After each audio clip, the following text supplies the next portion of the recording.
Imagine a sensação de construir um legado gigantesco ao longo de 30 anos, apenas para vê-lo virar pó, como se as últimas 2 décadas simplesmente não tivessem existido. É uma história sobre glória, poder e, acima de tudo, sobre a fragilidade do sucesso. Em 2018, a televisão americana testemunhou o que deveria ser o retorno mais triunfal da história. No entanto, em um piscar de olhos, exatos 23 dias, o maior renascimento da TV se transformou no seu colapso mais rápido e brutal. Roseanne Barr, a grande estrela da atração, foi do topo do mundo, recebendo um telefonema pessoal de parabenização do próprio presidente dos Estados Unidos, a ser completamente apagada do programa que levava o seu próprio nome. Foi uma queda drástica. Ela foi forçada a abrir mão de todos os direitos sobre a obra. Nos roteiros, os produtores decidiram o destino trágico de sua personagem com uma overdose acidental de medicamentos fortes, encerrando sua história de forma sombria e definitiva. Anos mais tarde, a emissora ABC chegou a procurá-la com uma proposta bizarra. Pediram que ela retornasse à série como um fantasma. A resposta de Roseanne foi curta, grossa e cheia de deboche, resumindo-se a apenas 2 palavras impublicáveis e uma ida a uma pista de boliche. Enquanto tudo isso acontecia, nos bastidores do episódio final, o ator John Goodman, o homem que interpretou seu marido, a rocha da família, por 3 longas décadas, sussurrou apenas uma palavra fora do roteiro. Uma única palavra que não estava escrita em nenhum papel, que ninguém mandou ele dizer, mas que fez adultos no set de filmagem chorarem como crianças. Ele simplesmente sentiu e falou. O significado por trás desse pequeno gesto carrega uma dor e uma profundidade que a maioria dos espectadores sequer consegue imaginar. Mas, para entender o fim, precisamos olhar para o começo. Desde o seu nascimento, o programa Roseanne foi forjado no calor da batalha. Até mesmo a história de quem realmente criou a série se tornou parte de uma lenda cercada de ressentimentos. Voltamos no tempo para o ano de 1985. Os produtores Marcy Carsey e Tom Werner assistiram a uma apresentação de Roseanne Barr no lendário programa The Tonight Show, onde ela fazia sua famosa e cínica rotina da deusa do lar. Fascinados por aquela mulher comum, de fala direta e sem filtros, eles decidiram construir uma comédia inteira ao redor de sua figura. Para isso, contrataram o roteirista Matt Williams para desenvolver o projeto. Williams escreveu o episódio piloto. Pelas regras rígidas do Sindicato dos Roteiristas da época, ele acabou recebendo o crédito exclusivo de criado por. O momento em que Roseanne viu esse crédito aparecer na tela, durante a festa de exibição do primeiro episódio com o elenco, em 18 de outubro de 1988, foi como riscar um fósforo em um barril de pólvora. Ela explodiu. Na frente de todos os convidados, Roseanne gritou com Williams. Ela o acusou de ser preconceituoso e discriminatório, sentindo que sua essência e sua própria vida haviam sido roubadas. Williams, por sua vez, não recuou. Ele rebateu dizendo que as acusações dela eram falsas e que ele, de fato, havia escrito tudo aquilo sozinho. Esse embate nunca cicatrizou. Pelo contrário, a ferida só aumentou. Quando a primeira temporada chegou ao seu 13º episódio, o clima era insustentável. Barr deu um ultimato. Ameaçou abandonar a série se Williams não fosse expulso. Colocada contra a parede, a emissora ABC escolheu sua estrela. Williams foi demitido. No entanto, havia uma única coisa que o poder de Barr não podia apagar: o nome dele na tela. O título, criado por Matt Williams, permaneceu intacto em cada um dos episódios até o fim da exibição original, e continuou lá até mesmo no retorno da série e no derivado The Conners. Williams seguiu sua vida muito bem. co-criando mais tarde o mega sucesso Home Improvement com Tim Allen. Para Rosiane, restou um crédito menor e com um gosto amargo, baseado em uma personagem criada por Rosiane Barr. Isso não fez absolutamente nada para esfriar a sua fúria constante. E acredite, isso era apenas o começo da tempestade. Com a saída de Williams, os bastidores da série ganharam a fama de ser um verdadeiro triturador de talentos e lideranças. Ninguém aguentava muito tempo no comando. O produtor Jeff Harris foi o próximo a assumir, mas durou apenas cerca de uma temporada. Ao sair, ele publicou um anúncio de página inteira em uma revista do ramo dizendo, com ironia cortante, que estava escolhendo tirar férias na relativa paz e tranquilidade de Beirute. Na época, uma zona de guerra brutal. Depois dele, Jay Daniel chegou em janeiro de 1990 e se tornou uma daquelas raras almas que conseguiu trazer alguma calma para o ambiente, resistindo por impressionantes 4 anos. Bob Meyer também deixou o barco após 1991. Bruce Helford entrou para cobrir um período, mas logo saiu junto com o produtor supervisor Bruce Rasmussen. Até mesmo Chuck Lorre, que mais tarde criaria The Big Bang Theory e 2.5 Men, esteve lá. Ele começou como produtor supervisor na 3ª temporada e subiu para coprodutor executivo na 4ª, antes de ser sumariamente demitido por diferenças criativas irreconciliáveis. Anos depois, Barr não deixaria barato, afirmando em um blog na internet que havia demitido Lorre por problemas com bebida e que ele, mais tarde, teria reciclado as piadas dela sobre menopausa em suas próprias séries. Se a sala dos chefões era um caos, dentro da sala dos roteiristas as coisas eram tão instáveis quanto, ou talvez até piores. Relatos assustadores contam que Barr sequer se dava ao trabalho de chamar seus 19 roteiristas pelos nomes. Ela os chamava por números. Pior, esses profissionais, muitos deles mentes brilhantes, eram obrigados a usar camisas estampadas com esses números. Do lado de fora do camarim da estrela, havia uma lista assustadora afixada na porta. A lista das pessoas que ela planejava demitir. E assim que o programa atingiu o 1º lugar de audiência, dando-lhe poder absoluto, ela começou a riscar os nomes dessa lista, um por um. Joss Whedon, que trabalhou como editor de histórias durante a 2ª temporada, mais tarde descreveu o ambiente como um caos total.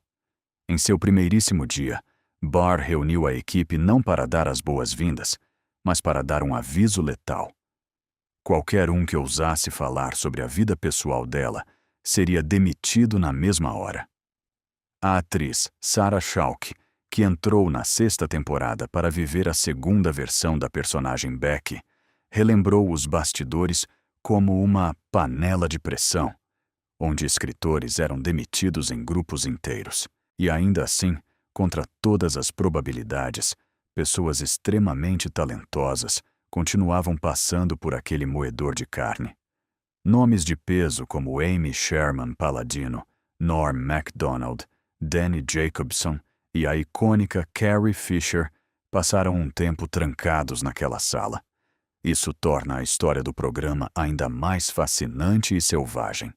Havia tanto talento genial e tanta instabilidade emocional espremidos dentro de um único estúdio, mas o caos nos bastidores ainda estava prestes a se aprofundar, porque a vida pessoal tumultuada de Rosiane começou a engolir a própria série. A maior força por trás desse furacão tinha nome e sobrenome. Seu segundo marido, Tom Arnold. Eles se conheceram em 1983 no Comedy Gallery, em Minneapolis. Na época, ela já era a grande atração da noite, e ele era apenas o comediante que abria o show. Os dois se casaram em 20 de janeiro de 1990.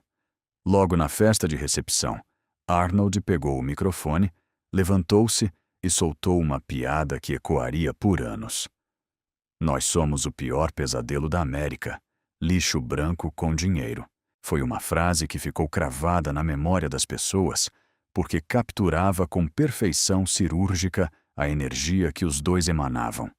Eles eram barulhentos, confusos, imprudentes e, acima de tudo, impossíveis de serem ignorados. Arnold escalou rapidamente as engrenagens da máquina que era Roseanne. Primeiro, entrou como um mero roteirista da equipe. Em seguida, pulou para a frente das câmeras como ator recorrente, interpretando o personagem Arnie Thomas. Pouco tempo depois, ele já era produtor executivo. A sua influência crescente, e muitas vezes sufocante, sobre a sala de roteiristas e sobre as decisões criativas e financeiras do show, acabou afastando grande parte da equipe que ainda restava. Em meio a todo esse tumulto, ele e Barr começaram a atirar para todos os lados, lançando projetos paralelos em toda parte, desde The Jack Thomas Show até uma série animada e filmes para a TV.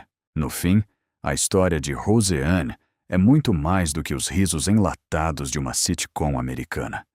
É um espelho místico e sombrio da própria natureza humana, a prova viva de que o talento genial e o caos destrutivo muitas vezes andam de mãos dadas, morando sob o mesmo teto, até que a casa finalmente desabe.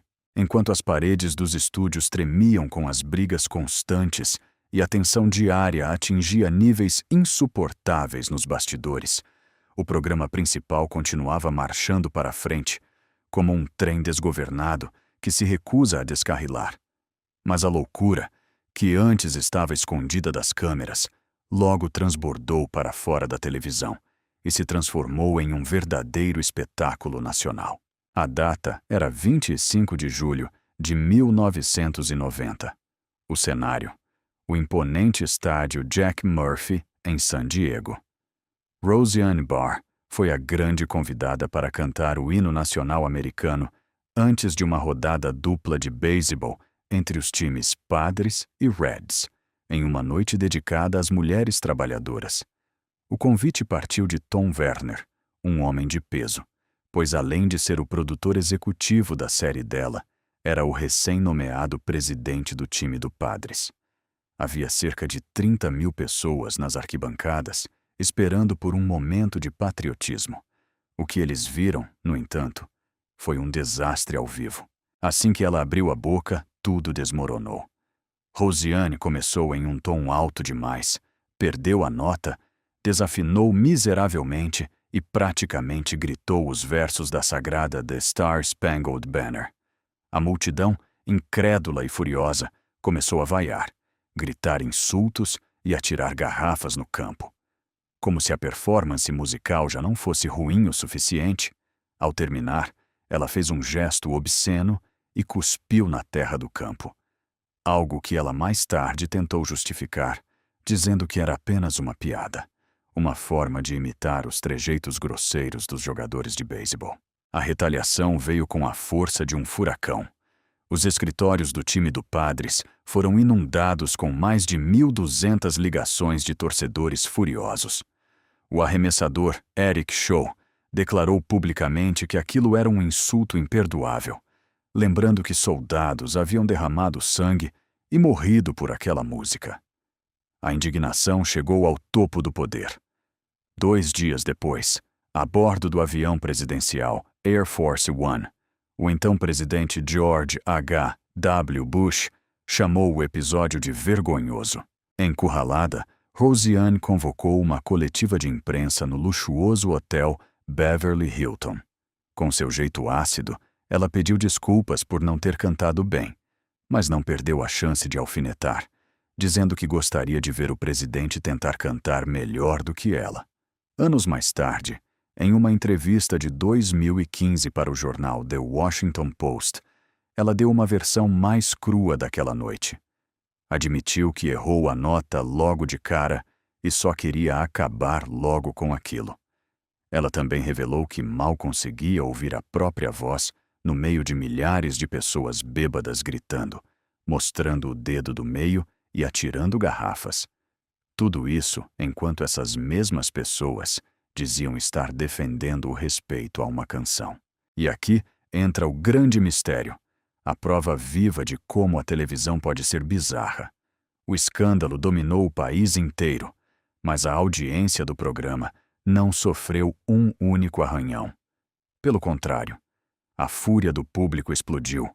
O ódio estava estampado em todos os jornais, mas à noite, as famílias americanas continuavam sentando no sofá para assisti-la.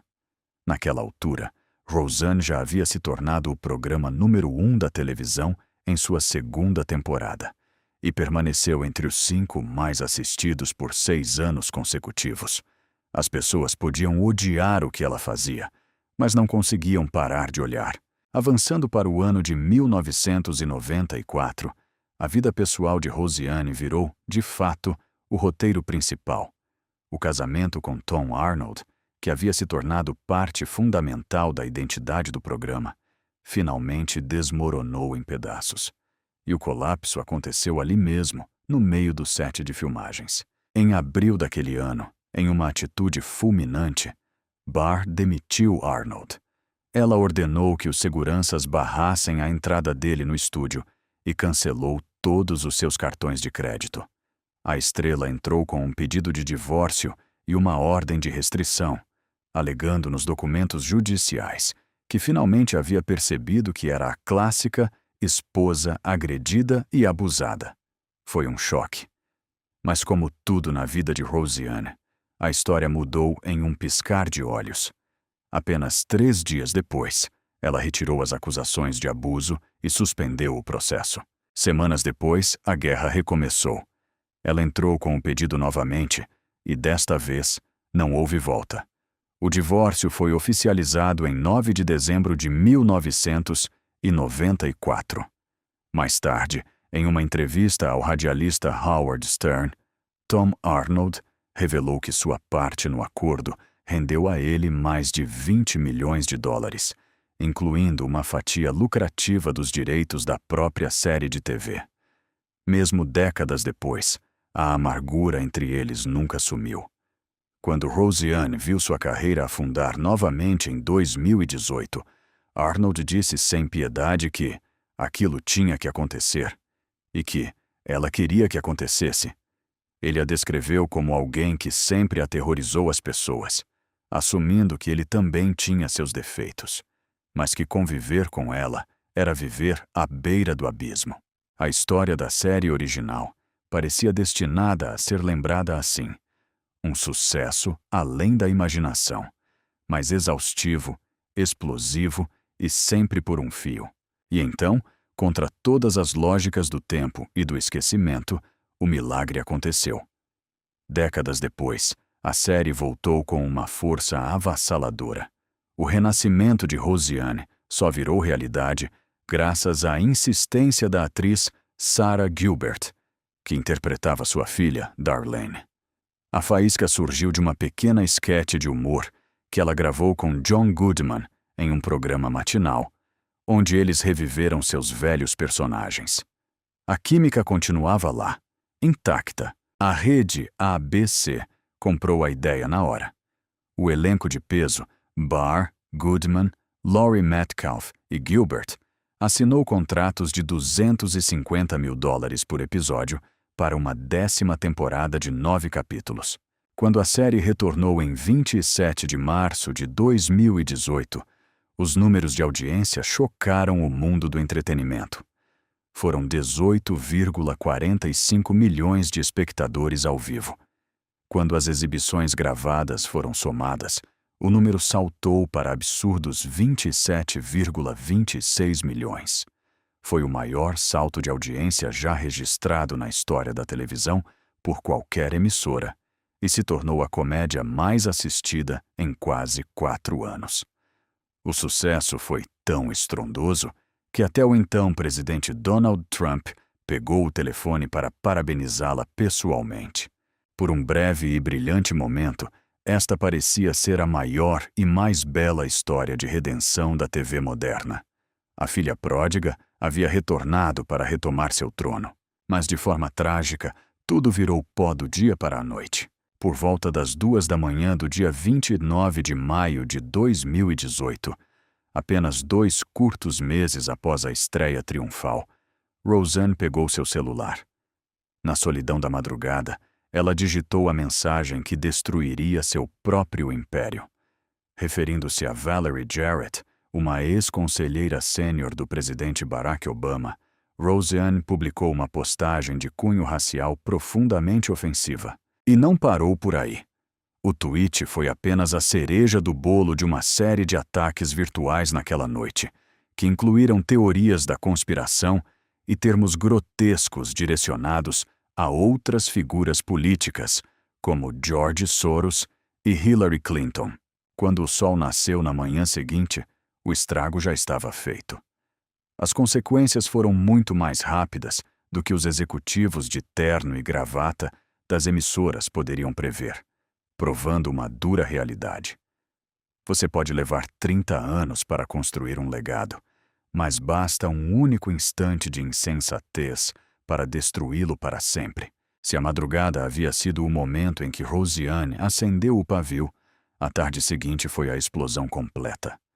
Como um castelo de cartas varrido por um furacão, tudo desabou com uma rapidez assustadora. Eram 12 horas e 40 minutos da tarde, quando a produtora consultora do programa, a renomada comediante Wanda Sykes, simplesmente pulou fora do barco. Ela foi às redes sociais e anunciou que não voltaria para a série, puxando a fila antes mesmo que a emissora oficializasse qualquer coisa. Pouco mais de uma hora depois, às 13 horas e 48 minutos, o martelo finalmente caiu. Channing Dungey, a presidente de entretenimento da rede ABC, divulgou a declaração que colocou um ponto final na história.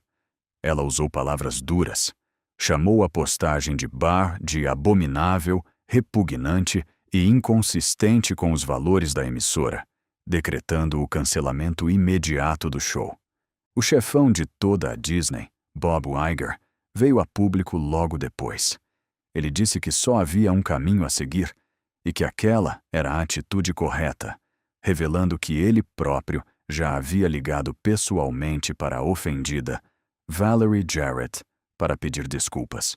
Entre o elenco, o clima era de choque e desespero. As reações vieram rápidas, mas cada um por si. Sarah Gilbert, que lutou tanto pelo retorno da série, desabafou dizendo que os comentários eram terríveis e não refletiam os valores da equipe. A jovem Emma Kenney, que interpretava Harris, revelou que já estava no telefone com seu empresário pedindo demissão no exato momento em que soube do cancelamento. Michael Fishman classificou a atitude da ex-chefe como repreensível e intolerável. No meio de todo esse fogo cruzado, John Goodman agiu como apenas John Goodman agiria. Ficou em um silêncio quase sepulcral. Ele disse que preferia não falar nada a causar ainda mais problemas. Tentando apagar o incêndio com gasolina, Roseanne tentou se defender. A justificativa? Ela culpou o remédio para dormir.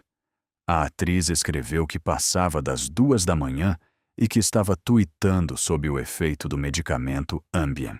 O que ela não esperava era que isso geraria uma das respostas corporativas mais afiadas e humilhantes que a internet já viu. A Sanofi, empresa farmacêutica responsável pelo remédio, respondeu publicamente com uma frieza cirúrgica. Embora todos os tratamentos farmacêuticos tenham efeitos colaterais, o racismo não é um efeito colateral conhecido de nenhuma medicação da Sanofi. A postagem viralizou instantaneamente, acumulando 187 mil curtidas num piscar de olhos. Em menos de 12 horas, o maior e mais lucrativo renascimento da história da televisão havia virado pó. O sucesso foi transformado em um colapso público humilhante, antes mesmo que a poeira das comemorações tivesse tempo de baixar. Mas se você acha que a história acaba aí, é porque não conhece os bastidores de Hollywood.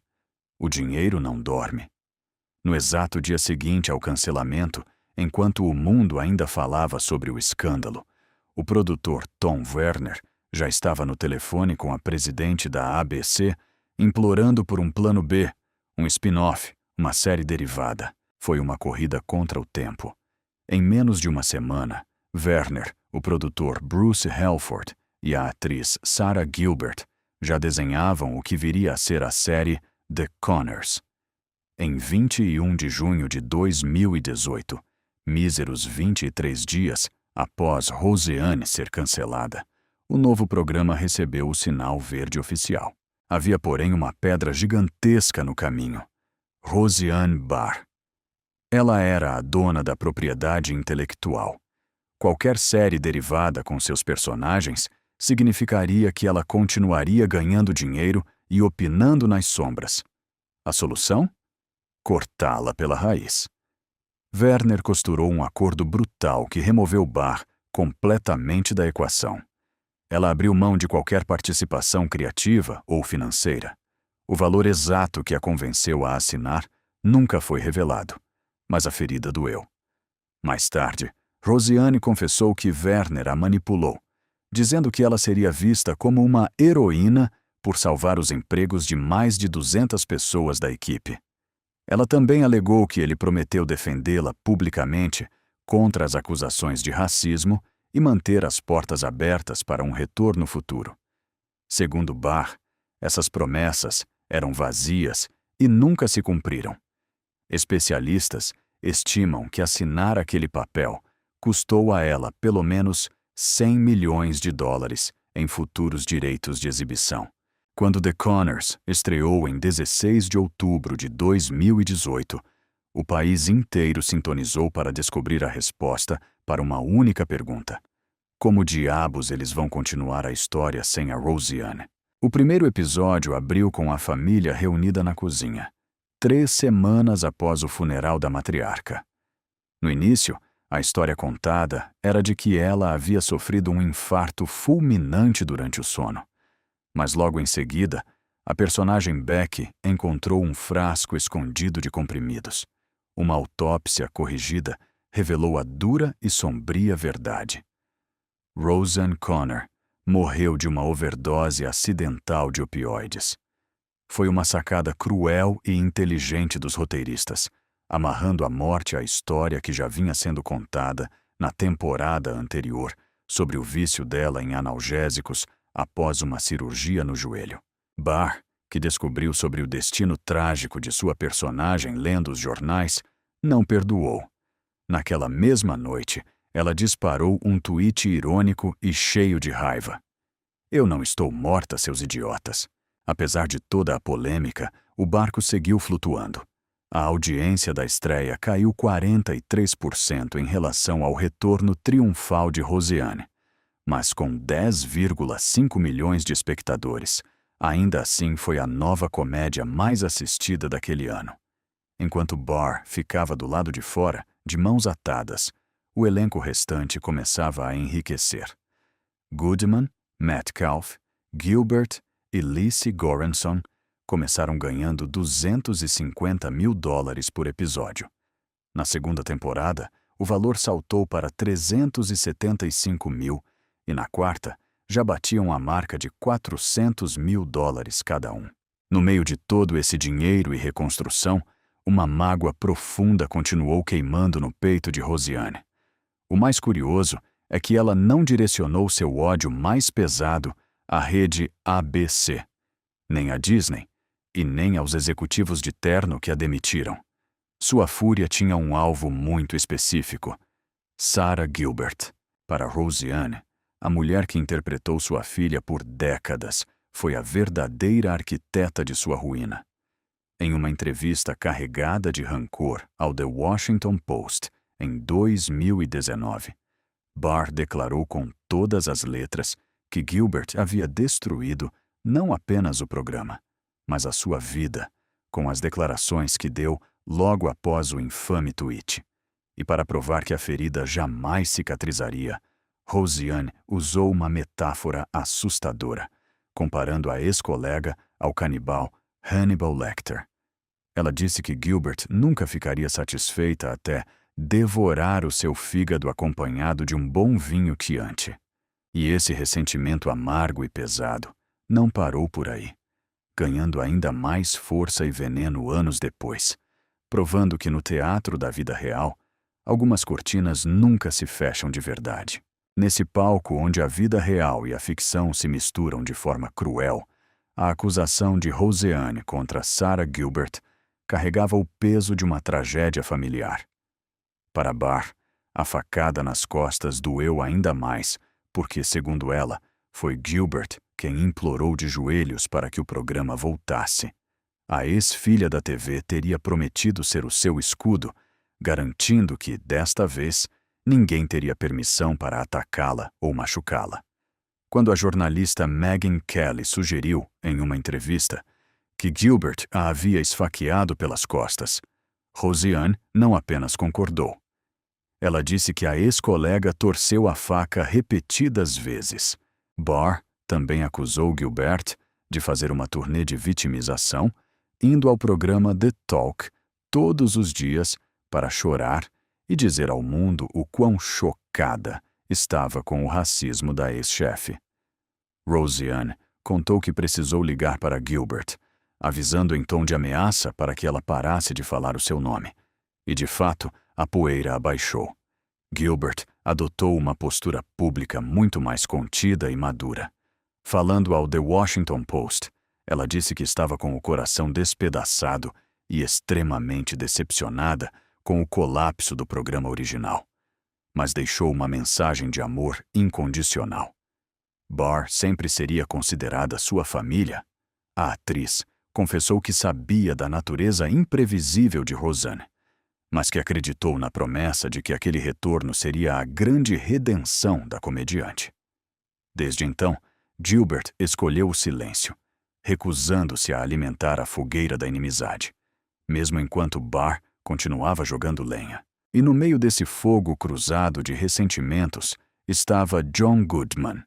O eterno gigante gentil da televisão encontrou-se preso no pior lugar possível, um limbo entre a lealdade de 30 anos, o luto por um projeto destruído e a necessidade de manter distância para salvar a própria carreira.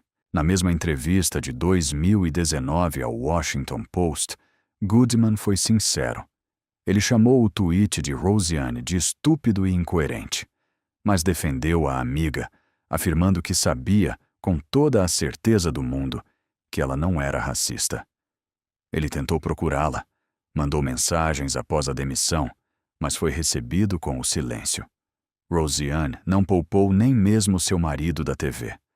Em um podcast, ela o atacou, lembrando de um dia em que ele segurou sua cabeça enquanto ela vomitava em um vaso sanitário, dizendo que confiava nele com a própria vida e que a atitude dele de seguir no programa sem ela não fazia o menor sentido. Anos mais tarde, em julho de 2025, Goodman deu ao The Hollywood Reporter a sua declaração mais longa e melancólica sobre o assunto. Quando questionado se eles ainda se falavam, a resposta foi carregada de tristeza. Não. Ele duvidava que ela quisesse ouvir a sua voz novamente. Eles não trocavam uma palavra há 7 ou 8 anos, e mesmo com todo esse abismo de tempo e mágoa, ainda havia um carinho genuíno na forma como ele falava dela. Ele relembrou a conexão imediata que tiveram no primeiro dia de gravação, o quanto ela o fazia dar gargalhadas, o quanto ele a fazia rir, e a alegria pura que aquele palco costumava ser. Depois de ser expulsa do próprio reino, Roseanne Barr desapareceu. Mas mulheres como ela não somem para sempre. Não demorou muito para que ela começasse a ressurgir, mas desta vez, em palcos muito diferentes, buscando abrigo em espaços cada vez mais à direita no espectro político e cultural americano. E cada passo de volta aos holofotes parecia mais barulhento e desafiador que o anterior. Sua primeira aparição ao vivo após a queda aconteceu em março de 2019, na Tropicana Laugh Factory, em Las Vegas. Ela entrou de surpresa durante o show do comediante Andrew Dice Clay e foi recebida com algo que a televisão havia lhe tirado: aplausos de pé. Aquele momento abriu as portas de um novo caminho. Meses depois, em setembro, os dois lançaram juntos a turnê Mr. and Mrs. America. A partir dali, Barr forçou sua entrada de volta à vida pública. Em 13 de fevereiro de 2023, a plataforma conservadora Fox Nation lançou o seu especial de comédia Roseanne Barr. Cancel This, Cancelem Isso, o seu primeiro grande show em 16 anos. Logo de cara, ela transformou a própria dor e humilhação em piada, perguntando à plateia: alguém mais aqui foi demitido recentemente? No entanto, o caos continuava sendo a sua sombra. Em junho de 2023, durante uma participação no podcast de Tel Von, ela fez comentários históricos inaceitáveis, fazendo com que o YouTube agisse de forma implacável. Paralelamente, ela encontrou refúgio em novas mídias. Em maio de 2024, emprestou sua voz para uma diretora escolar na série animada Mr. Bircham, do portal conservador The Daily Wire. Ao mesmo tempo, Roseanne mergulhou de cabeça e sem freios na cultura das teorias da conspiração. Ela abraçou o movimento extremista QAnon, fez postagens polêmicas sobre salvamento de crianças e passou a usar publicamente os lemas do grupo. Suas múltiplas aparições no gigantesco podcast de Joe Rogan apenas ajudaram a amplificar essa sua nova e controversa visão de mundo. Em janeiro de 2025, Barr continuava tentando reconstruir sua vida no entretenimento, mas agora sob as suas próprias regras rústicas. A revista Variety noticiou que ela havia escrito uma nova série de comédia com o produtor Alan Stephan. A ideia era uma mistura curiosa entre o antigo formato de Roseanne com o drama mafioso de família soprano, contando a história de uma fazendeira de uma cidadezinha do Alabama que tenta salvar os Estados Unidos de gangues de drogas e da influência chinesa. E se alguém se perguntava se ela, algum dia, aceitaria voltar para a emissora ABC, a resposta dela foi cortante, seca e definitiva. Um sonoro não. A sua visão sobre os engravatados de Hollywood não havia amolecido nenhum centímetro. Ela declarou que só voltaria à TV tradicional se fosse paga regiamente para salvar mais uma emissora do desastre, algo que ela jurava já ter feito 2 vezes pela própria ABC. A prova definitiva de que o passado bateu à sua porta veio à tona no documentário Roseanne Barr is America. Roseanne Barr é a América, que estreou no Clube Nacional de Imprensa em 9 de junho de 2025.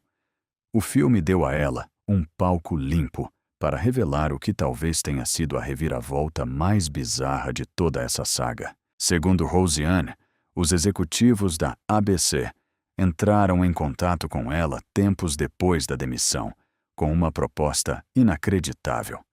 Eles queriam que ela fizesse uma participação especial em The Conners, como um fantasma. Para ela, aquele foi o insulto final. Na sua visão, eles roubaram a sua obra, mataram a sua personagem de forma humilhante e agora queriam o seu fantasma de volta apenas porque a audiência estava afundando. Ela recusou, claro, e a sua resposta aos engravatados foi a essência mais pura, raivosa e zombeteira do que sempre foi Roseanne Barr. Ela respondeu apenas que não poderia gravar, porque estaria ocupada jogando boliche naquela semana. No início do ano de 2026, o cenário mudou mais uma vez.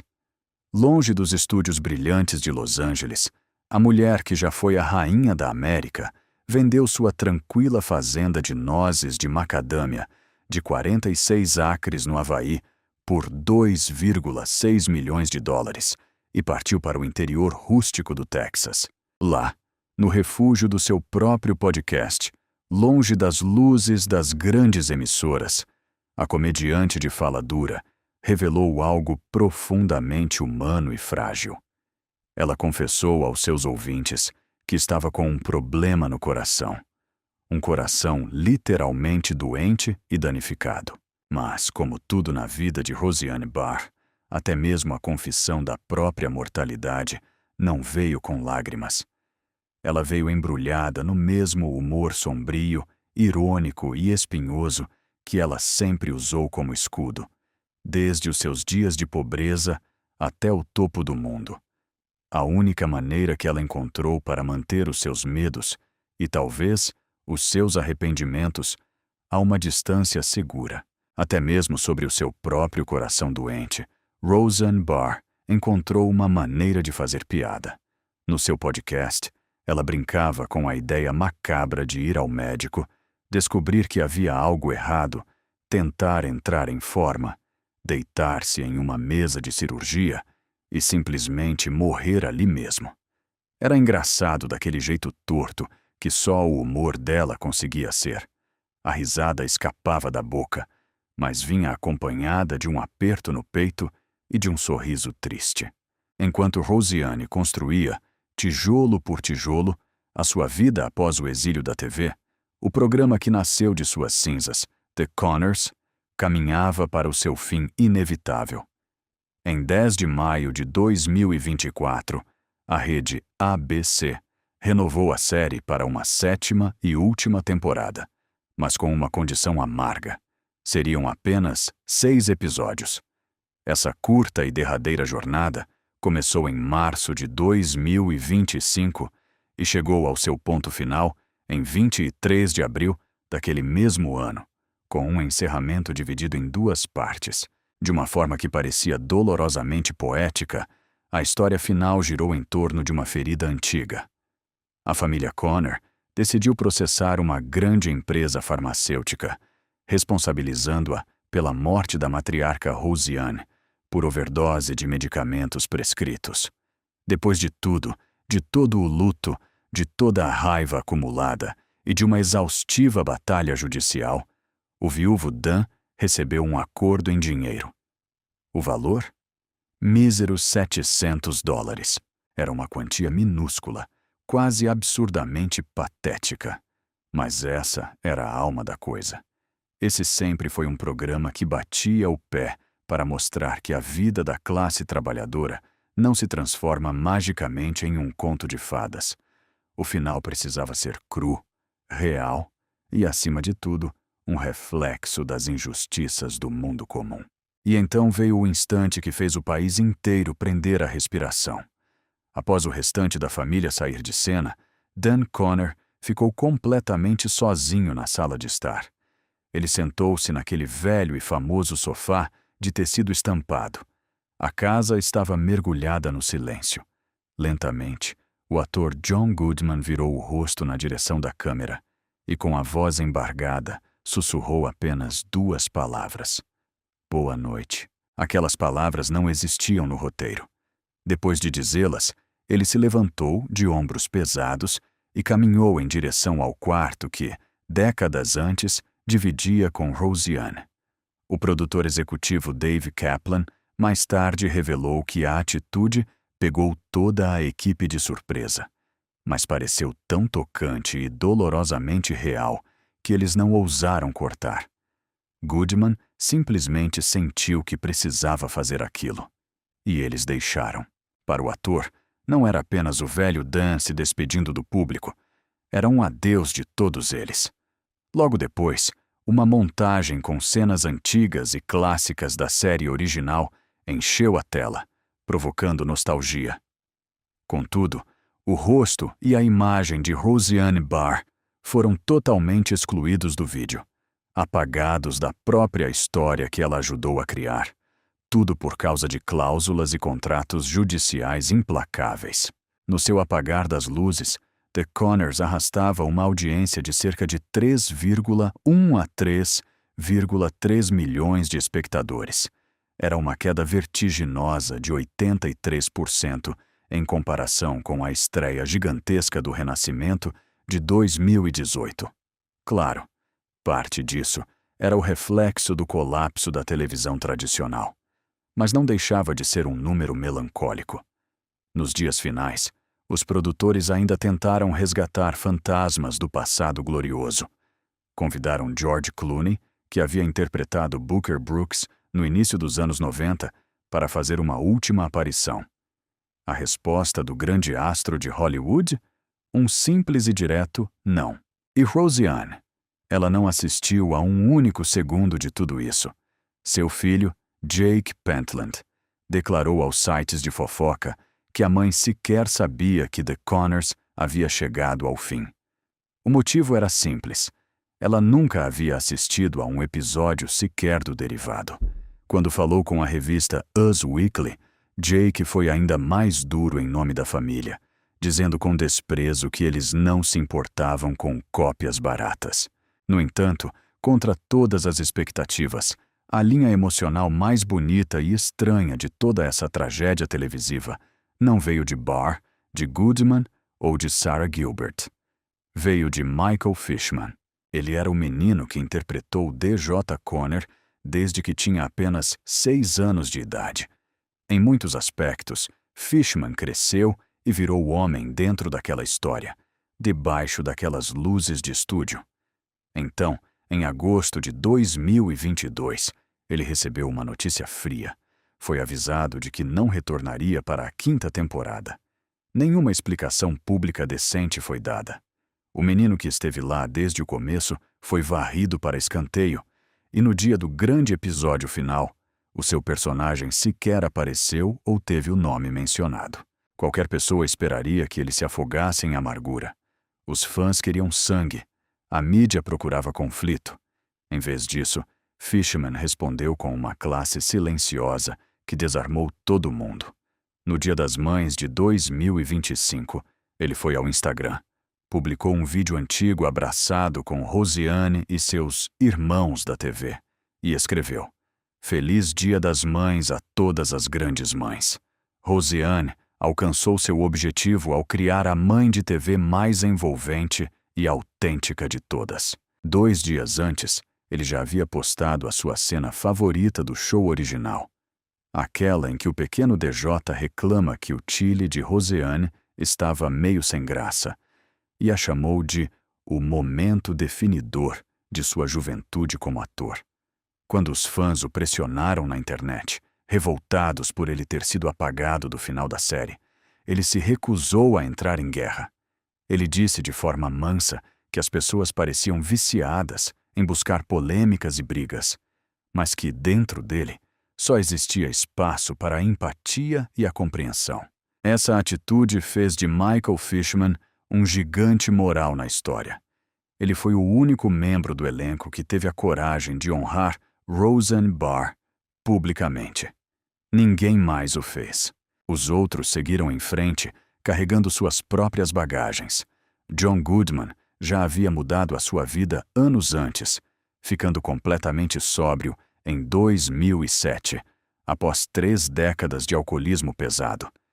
Época em que costumava beber nos bastidores de Roseanne e durante as filmagens de grandes filmes. Em 2025, ele gravou o fim não apenas de The Conners, mas também da aclamada série The Righteous Gemstones, da HBO. Ao falar sobre as despedidas, sua tristeza era palpável e profundamente humana. Ele confessou que estava sendo difícil, que sentiria saudades e que estava velho demais para gostar de mudanças. Laurie Metcalf, reverenciada como uma das maiores atrizes que já pisaram naquele set, continuou colecionando vitórias em uma carreira brilhante que já lhe havia rendido 3 Emmys por Roseanne, indicações ao Oscar e 2 prêmios Tony no teatro. Sarah Gilbert, por sua vez, passou por suas próprias tempestades públicas. Assumiu sua sexualidade em 2010 e, no final de 2024, finalizou seu divórcio da musicista Linda Perry, passando a focar integralmente no seu trabalho de produtora. E em meio a todas essas vidas separadas, a ilusão de que um dia haveria uma grande e emocionante reunião de perdão foi morrendo lentamente, até virar pó. Não houve um abraço curativo. Nenhuma reconciliação de última hora juntou os pedaços daquela família desfeita. Em junho de 2025, a própria Roseanne Barr trancou essa porta para sempre.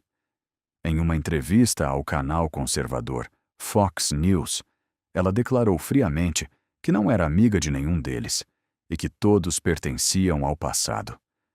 Mas no segundo seguinte, ela mostrou que ainda era a mesma mulher complexa de sempre. Na mesma respiração, conseguiu soar furiosa, desdenhosa e estranhamente generosa. Ela disse que sentia muito por eles terem arruinado tudo com ganância e estupidez. Primeiro, ela os amaldiçoou. Depois, desejou-lhes tudo de bom. A ferida de Roseanne nunca fechou. Em setembro de 2025, quando o ex-presidente Barack Obama fez uma postagem na internet criticando a cultura do cancelamento, a velha rainha da comédia não perdeu a chance de atirar a última pedra.